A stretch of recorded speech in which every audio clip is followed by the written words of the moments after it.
High guys, welcome back to my ಅಂದ cooking blog Kavyalakshmi ಶಾ YouTube channel.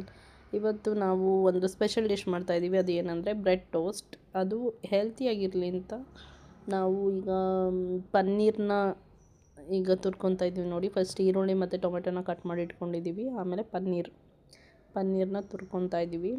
So paneer ಹಾಕೋದ್ರಿಂದ protein ಸಿಗುತ್ತೆ ಮತ್ತು ಬ್ರೇಕ್ಫಾಸ್ಟ್ಗೆಲ್ಲ ಆರಾಮಾಗಿ ತಿನ್ಕೊಂಡು ಹೋಗ್ಬೋದು. 1-2 ಸ್ಲೈಸಸ್ ಬ್ರೆಡ್ಡು, ಸ್ವಲ್ಪ ಪನ್ನೀರು ಎಲ್ಲ ಹಾಕಿ ಒಂಥರ ಸ್ವಲ್ಪ ಗ್ರೇವಿ ಥರ ಮಾಡಿ ಟೋಸ್ಟ್ ಮಾಡಬೇಕು. ನಂದು ಕ್ರೋಮಾದು ಇದು ಬ್ರೆಡ್ ಟೋಸ್ಟರು. ಇದು ಫುಲ್ ಕ್ರಿಸ್ಪಿಯಾಗಿ ಬರುತ್ತೆ ಬ್ರೆಡ್ಡು. ನೋಡ್ಬೋದು ನೀವು, ಅಲ್ಲಿ ಒಳಗಡೆ ಮೈಕ್ರೋ ಓವನ್ ಥರನೇ ಹೀಟ್ ಆಗ್ತಾಯಿದೆ. ಹೀಟಾಗಿ ಇದು ಆಟೋಮೆಟಿಕ್ ಪುಲ್ಲಪ್ ಆಗುತ್ತೆ.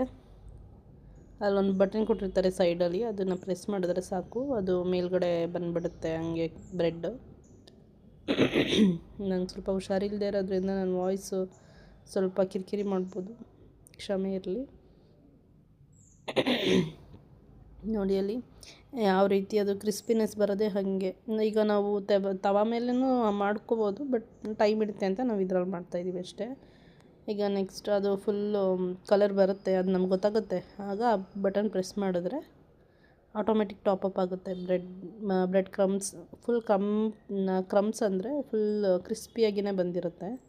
ಇದು ನೋಡಿ ಅಲ್ಲಿ ಬ್ರೌನ್ ಕಲರ್ ಕಾಣಿಸ್ತಾ ಇರ್ಬೋದು ನಿಮಗೆ ಎಷ್ಟು ನೀಟಾಗಿ ಬೇಕಾಗಿದೆ ಅಂತ. ಫುಲ್ ಕ್ರಿಸ್ಪಿಯಾಗೇ ಇರುತ್ತೆ ಅದು. ನೋಡಿ ಚೆನ್ನಾಗಿರುತ್ತೆ.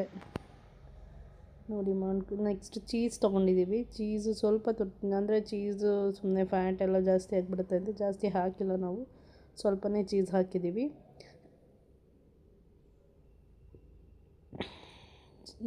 ಎಲ್ಲನೂ ಗ್ರೇಟ್ ಮಾಡ್ಕೊಂಡು ಇಟ್ಕೊಂಡು ನೆಕ್ಸ್ಟು ಸ್ಟವ್ ಆನ್ ಮಾಡಿ ಬಾಣಲೆ ಇಡ್ತಾಯಿದ್ದೀನಿ. ಬಾಣಲೆ ಇಟ್ಟಾದಮೇಲೆ ಅದಕ್ಕೆ ಸ್ವಲ್ಪ ಆ್ಯಕ್ಚುಲಿ ಆಯಿಲು ಸ್ವಲ್ಪ ಜಾಸ್ತಿ ಆಯಿತು, ಕಮ್ಮಿ ಮಾಡ್ಕೊಳ್ಳಿ ನೀವು. ನನಗೆ ಗೊತ್ತಾಗ್ದಿರ ಸ್ವಲ್ಪ ಜಾಸ್ತಿ ಹಾಕ್ಬಿಟ್ಟಿದ್ದೀನಿ. ಆಮೇಲೆ ಆಯಿಲ್ ಆದಮೇಲೆ ಈರುಳ್ಳಿ. ನಾವು ಜಾಸ್ತಿ ಜನ ಇರೋದ್ರಿಂದ ಸ್ವಲ್ಪ ಜಾಸ್ತಿ ಮಾಡ್ಕೊಂಡಿದ್ದೀವಿ. ನೀವು ಇಬ್ಬರಿಗೆ ಅಂದರೆ 1 ಈರುಳ್ಳಿ ಸಾಕು. 1 ಈರುಳ್ಳಿ 1 ಟೊಮೆಟೊ ಸಾಕು. ನಾವು ಜಾಸ್ತಿ ಜನ ಇದ್ದಿದ್ದರಿಂದ 4 ಈರುಳ್ಳಿ 1 ಟೊಮೆಟೊ ಹಾಕಿದ್ದೀವಿ.